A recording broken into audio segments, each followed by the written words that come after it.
Сәлеметсіз бе? Сәлеметсіз. Біздің жобаға қатысты сұрақтарға жауап беріп кетсеңіз, сіз бос уақытыңызда немен айналысқанды жақсы көресіз? Мен бос уақытымда шығармашылық заттармен айналысқанды жақсы көремін. Анда-санда қазақ әдеби кітаптарды оқимын. Мысалға, Мұқағали Мақатаевтың «Аманат» деген кітабын оқып жүрмін. Жақсы. Сіз айналысатын ісіңізге сенімдісіз бе? Иә, өзім айналысатын затымен толықтай сенімдімін, өйткені бұның бәрі кішкентай кезімнен бері басталды.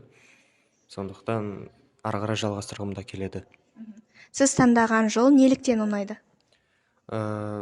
Бағананда айтқандай, біз кішкентай кезімізде теледидар көретінбіз. Сол жақтағы журналистер немесе актерларға қарап өте қатты таңғалатынмын. Оны байқаған ата-анам мені актерлік шеберлік мектепке жіберген и ары қарай жалғасуда. Жақсы. Сіз айналысатын іс жайлы толығырақ айтып кетсеңіз?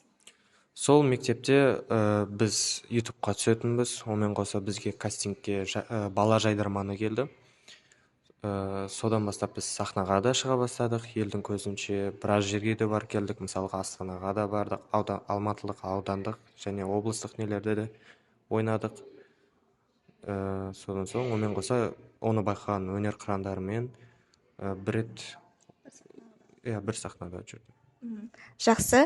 Біздің сұрақтарымызға жауап бергеніңізге рахмет. Сіздермен бірге болған біз Кинотайм.